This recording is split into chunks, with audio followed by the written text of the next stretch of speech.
Hello guys. तो अब जब वो तो सौरा को कहता है कि तुम टोक्यो छोड़कर ना जाओ बल्कि यहीं रह जाओ, तो ये सुनने के बाद वो दोनों एक दूसरे को देखते रहते हैं। और फिर थोड़ी देर बाद वो लोग किसी के आने की वजह से डिस्ट्रैक्ट हो गए थे।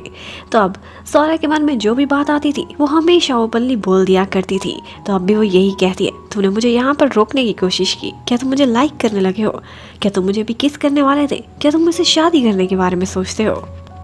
अब वो एक साथ उसके ऊपर बहुत सारे क्वेश्चंस की बौछार कर देती है और इसके जवाब में वो तो बस इतना ही कहता रह जाता है कि तुम्हारा माइंड किस किस तरफ जा रहा है। मैं सिर्फ इसलिए तुम्हें रोकना चाहता हूँ कि तुम टोक्यो में रहो, कमाओ और हर वो सपना पूरा करो जो तुम करना चाहती हो।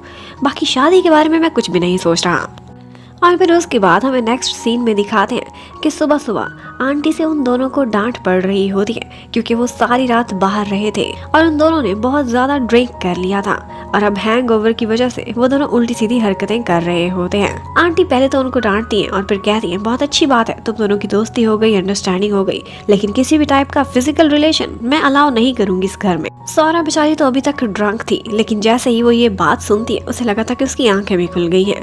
लेकिन वो टॉन्ट करते हुए इतना जरूर कहती है, फिजिकल रिलेशन तो दूर की बात, मुझे नहीं लगता कि इस लड़के को ढंग से किस करना भी आती होगी। और बस फिर क्या होना था, वो तो उसकी ये बात सुनता है तो उसे गुस्सा आ जाता है और फिर दोबारा से उनकी फाइट होने लगती है। और इस फाइट के बाद सौरा इतने जोश में आ गई थी कि उसने अपनी ग्रैंड माँ का भेजा हुआ टिकट वो भी फाड़ दिया था। कहती है कि मैं टोक्यो में रहूंगी और अपनी नानी के लिए एलिवेटर भी अफोर्ड करूंगी। और फिर उसके बाद हमें डिजाइनर मैडम आसागी को दिखाते हैं। वो जापान में थोड़े अरसे विजिट के लिए आई थी और अब वो पेरिस वापस जा रही होती है। वो बहुत स्टनिंग वुमन थी और बहुत गॉर्जियस भी थी। सौरा ने वापस ना जाने का फैसला तो कर लिया था, लेकिन उसे ये समझ नहीं आ रही थी कि वो इतना सारा पैसा कैसे कमाए। वो अपने एम्प्लॉयर से बात करती है कि वो एक बिजनेस स्टार्ट करना चाहती है। वो ये सुनकर हैरान रह जाते हैं और उसे मना करते हैं कि फूड बिजनेस में तुम नहीं जा सकती क्योंकि तुम्हारा इसमें पैशन ही नहीं है, ना तुम्हें टेस्ट का पता चलता है, ना ही सही से खाना बनाना आता है। इसीलिए तुम पहले अपना पैशन ढूंढो कि तुम्हें क्या करना आता है, उसके बाद ही कोई बिजनेस करना। अब सौरा को और कुछ भी समझ नहीं आ रही थी। वो जाती है और वही अपने फेवरेट वाले ड्रेस के सामने जाकर बैठ जाती है। वो अक्सर उसे देखने के लिए जाया करती थी। यहाँ पर उस स्टोर का ऑनर भी आज बाहर निकलता है। वो सौरा को अक्सर नोटिस किया करता था, तो आज उसको बुलाता है और कहता है कि आज तुम्हारा लकी डे है। वो उस ड्रेस को डिस्प्ले से रिमूव कर रहा था, तो वो सौरा को ऑफर करता है कि अगर तुम इस ड्रेस को करीब से देखना चाहो तो देख सकती हो। और ना सिर्फ वो उसे देखने देता है, बल्कि उसका मूड अच्छा था तो उसको ऑफर करता है कि अगर तुम ट्राई करना चाहो तो वो भी कर सकती हो। और सौरा का एक बहुत बड़ा सपना इस तरह से पूरा हुआ था। वो वही ड्रेस पहन कर भी देखती है और उसे ये भी पता चल जाता है कि ये बहुत बड़े ब्रांड का ड्रेस है और उस ब्रांड का नाम था ऑक्सर डेला रेंटा। और फिर दूसरी तरफ हमें ओतो को दिखाते हैं। आज जब वो अपने ऑफिस में जाता है तो वहाँ पर उसकी मैनेजर उसके लिए एक छोटी सी सेलिब्रेशन अरेंज करके बैठी हुई थी क्योंकि आज ओतो को अपना डेब्यू वर्क मिल चुका था और ये उसके लिए बहुत बड़ी बात थी। वो बताती है कि उसने किस तरह से उसका सॉन्ग और उसका म्यूजिक किसी को सुनवाया था और वो बहुत पसंद आ चुका है। अब लिरिक्स तो उसने लिख लिए थे, लेकिन उसके सॉन्ग को गाने के लिए किसी और बैंड मेंबर की जरूरत थी। मैनेजर यही मशवरा देती है कि तुम अपने साथ मेंबर किसी लड़की को रखो। अब अच्छी आवाज के साथ और क्या क्वालिटीज उसमें होनी चाहिए, वो इसी बारे में डिस्कशन करने लगते हैं। उधर सौरा जब घर पर होती है तो आंटी के कुछ ड्रेसेस ड्राई क्लीन होकर वापस आए थे। वो देखती है तो वो बहुत एक्सपेंसिव थे और उसे लगा था कि अक्सर डेला ही ब्रांड के हैं। वो उन ड्रेसेस को बहुत अच्छे से ऑब्जर्व करने लगती है और उसकी स्टिचिंग को ऑब्जर्व करते करते वो उससे बहुत कुछ सीखने की भी कोशिश करने लगती है। आंटी उस टाइम पर अपने बेटे सुके को मिलने के लिए गई हुई थी क्योंकि वो न्यूयॉर्क वापस जा रहा था। आंटी उससे कहती है कि अगर मैरी तुम्हारे दिल में इतनी जगह रखती है कि तुम उसे छोड़ ही नहीं सकते तो फिर छोड़ने की क्या जरूरत है। इनडायरेक्टली आंटी ने इजाजत दे दी थी कि वो एक फॉरेनर से शादी कर सकता है। और फिर हमें सौरा की ग्रैंड माँ को दिखाते हैं। वो बार बार एक मैगजीन को देखा करती थी और उसमें मैडम आसागी की ही फोटोज होती थी। वो उस ड्रेस डिजाइनर से इतनी क्यों अटैच थी, इसका मतलब भी यही निकलता है मेरे ख्याल से कि शायद वो सौरा की मॉम है जो बचपन में ही उसे छोड़कर चली गई थी और उसकी ग्रैंड माँ की बेटी जिसकी फोटोज वो अब चोरी चोरी देखा करती थी। उधर ओतो जब घर वापस आता है तो वो देखता है कि सौरा ने बहुत गड़बड़ कर दी थी। अपने इस जुनून में उसने आंटी के ड्रेसेस को काट कर रख दिया था। अब उसके बहुत सारे पीसेस अलग हुए पड़े थे और उसे समझ नहीं आ रही थी कि वो इतनी जल्दी जल्दी इसे कैसे स्टिच करेगी कि जब उसके पास कोई सुइंग मशीन भी नहीं थी। अब वो किसी न किसी तरह कोई जुगाड़ लगाने की कोशिश कर रही होती है और ये सब करने में ओतो भी उसकी हेल्प कर रहा था। लेकिन एंड टाइम पर आंटी ऊपर से आ जाती है और वो दोनों मिलकर सारा कुछ क्लियर अप करते हैं और फिर आराम से बैठे छत की तरफ लाइट्स को घूरने लगते हैं। आंटी कौन सा छोटी बच्ची थी, उनको फौरन पता चल जाता है कि कुछ गड़बड़ है और उनको अपना छुपाया हुआ ड्रेस ढूंढने में 2 मिनट भी नहीं लगते। अब सौरा उनसे बहुत सॉरी करती है कि आपका ब्रांडेड ड्रेस मैंने खराब कर दिया, लेकिन आंटी बताती हैं कि ये उस ब्रांड का नहीं बल्कि एक और ब्रांड का है और थोड़ा चीप ही था। और वैसे भी अब ये ड्रेस मैं पहनना ही नहीं चाहती थी। अच्छी बात है, अगर तुमने इससे कुछ सीखा तो मुझे ज्यादा खुशी इस बात की है। और फिर हमें दिखाते हैं कि सौरा और ओतो अक्सर आंटी के सौना पर जाते थे और वहाँ पर काफ़ी सारा काम भी किया करते थे। वो दोनों इकट्ठे मस्ती करते थे और वॉशरूम्स भी क्लीन किया करते थे। इसी तरह से समय साथ बिताते बिताते उनकी बहुत बॉन्डिंग हो गई थी और उनको देखकर लगता था कि जैसे वो बेस्ट फ्रेंड्स हो। एक दिन सौरा ओतो के पास आती है और उससे कहती है कि तुमने बहुत दफ़ा मेरी लाइफ बचाई, मेरी हेल्प की। मुझे पता नहीं क्यों लगता है कि तुम समर के मौसम में पैदा हुए थे। उन दोनों की एज तो सेम थी ही सही। आज जब वो तो उसे अपनी बर्थ डेट बताता है तो पता चलता है कि वो सौरा से 7 दिन छोटा है।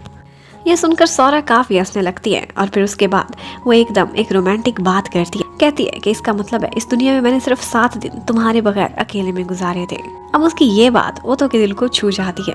वो उसके क्लोज आता है, अपनी आईज भी क्लोज कर लेता है। लगता था कि जैसे बस किस करने ही वाला है, लेकिन यहाँ पर सौरा उसके साथ एक प्रैंक कर देती है। वाटर गन से उसे तंग करने लगती है। अब ऑफ कोर्स ओतो भी उससे पीछे रहने वाला नहीं था। वो भी आता है और पूरी की पूरी बाल्टी उसके ऊपर फेंक देता है। लेकिन वो इतना केयरिंग था कि उसने सबसे पहले चेक किया था कि पानी ठंडा ना हो, क्योंकि आजकल विंटर का सीजन चल रहा था। उसने उसे वार्म वाटर से नहला दिया था। उधर एक दिन ओतो और उसकी मैनेजर आपस में डिस्कशन कर रहे होते हैं उनके नेक्स्ट प्रोजेक्ट के बारे में। तो यही उसी डिस्कशन के बीच में ही एक दूसरे बैंड की मेंबर जिसका नाम एरियल था, वो वहाँ पर रोते हुए आ जाती है। वो बहुत बड़ी स्टार थी और उसका इस टाइम पर दिल टूट गया था और वो रोती हुई आती है और आते ही ओतो को हक कर लेती है और उसे गले लगाकर रोने लगती है। मैनेजर बहुत रोकती है कि तुम्हें मुझे हक करना चाहिए था, इस लड़के के पास क्यों गई हो। लेकिन वो रोते हुए कहने लगती है कि जब दिल टूटा हुआ हो तो एक हैंडसम लड़के का हग ही आपके दिल को जोड़ सकता है। लेकिन मैनेजर भी बहुत जिद्दी थी। वो ओतो से छुड़ाकर खुद को उसके गले लगा लेती है और उसे रोने को कहती है। उधर सौरा आज सारा दिन बाहर आउटिंग पर गई हुई थी। वो बहुत सारे मॉल्स में जाती है और बहुत सारे ब्रांड्स के प्यारे प्यारे कपड़े देखती है, उनकी डिजाइनिंग को नोटिस करती है। अब बच्चे तो सारे अपने कामों पर निकल जाते थे। आंटी अक्सर बहुत अकेला फील करती थी, तो वो अक्सर जाती थी और गाना गा के सिंगिंग करके अपना दिल बहलाया करती थी। आज शाम को जब वो तीनों घर पर वापस आए हुए होते हैं तो सौरा उनको बहुत मजे से बता रही होती है कि आज मैंने कितने स्टोर्स को ऑब्जर्व किया, कितने सारे कपड़े देखे। मैं खरीदना भी चाहती थी लेकिन पैसे नहीं थे, इसलिए सिर्फ देखने में ही मजा लिया। यहाँ पर बातों ही बातों में वो उनको एक ड्रेस का डिजाइन समझाने लगती है और उसकी ड्राइंग और डिजाइनिंग इतनी नीट थी कि वो लोग देखकर हैरान रह जाते हैं। यहाँ पर आंटी उसे इनकरेज करती हैं और कहती हैं तुम आज के दिन का मुझे सबसे फेवरेट ड्रेस बना कर दिखाओ। वो फौरन से बनाने लगती है, उसकी स्पीड भी काफ़ी तेज और उसके बाद वो घंटों बैठी यही काम करती रहती है। ओतो तो उसकी डिज़ाइनिंग को देखकर हैरान रह गया था। यहाँ पर आंटी सोचती है कि क्यों ना इसे एक डिज़ाइनर के साथ जॉब पर रखवा दिया जाए। और वो डिज़ाइनर उनके बचपन का स्कूल का क्लासमेट हुआ करता था। और फिर हमें उसी डिज़ाइनर को दिखाते हैं। वो बहुत बड़े ब्रांड में काम करता था, लेकिन बहुत मुश्किल था कि उसे कोई ड्रेस पसंद आता था और जो डिज़ाइन उसके दिल को नहीं छूता था वो उसे फाड़ कर फेंक देता था। उधर एक दिन सौरा इसी तरह से बैठी फैशन डिज़ाइनिंग को स्टडी कर रही होती है कि वो तो उसे मशवरा देता है और कहता है कि तुम अपने माइंड से कुछ डिज़ाइंस क्रिएट करके क्यों नहीं बनाती। तो उसी टाइम पर सौरा ये काम स्टार्ट कर देती है और वहीं पर ही बैठे बैठे उसने 4-5 डिज़ाइंस बना लिए थे। ये देखकर वो तो हैरान रह जाता है और सोचने लगता है कि ये लड़की जीनियस है और फिर खुद से ही बातें करने लगता है कि वो इतनी कॉम्पिटेंट है, मुझे भी बहुत मेहनत करनी होगी अगर उसके लेवल तक पहुंचना है। तो सौरा जब भी डिजाइनिंग करने लगती थी तो उसे समय का पता ही नहीं चलता था और उसके हैंड्स भी डे बाय डे बहुत क्लीन होते जा रहे थे।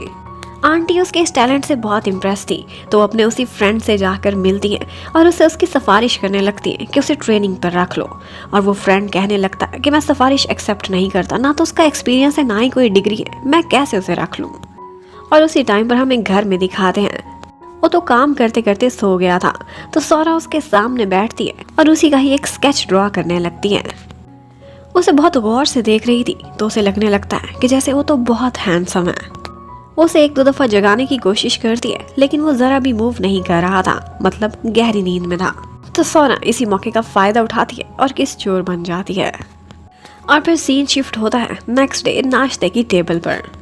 यहाँ पर वो तो आंटी को बता रहा होता है कि कल रात मैंने अजीब सा सपना देखा, मुझे ऐसा लगा कि जैसे मुझे किसी ने किस की है। अब उसकी ये बात सुनते ही सौरा के तो हाथ कांपने लगते हैं, इवन के वो गिरते गिरते भी बड़ी मुश्किल से संभलती हैं, क्योंकि ऑफ कोर्स जोड़ की दाढ़ी में तिनका था। इसके साथ साथ वो तो ये भी कह रहा होता है मुझे वो किस बिल्कुल पसंद नहीं आई।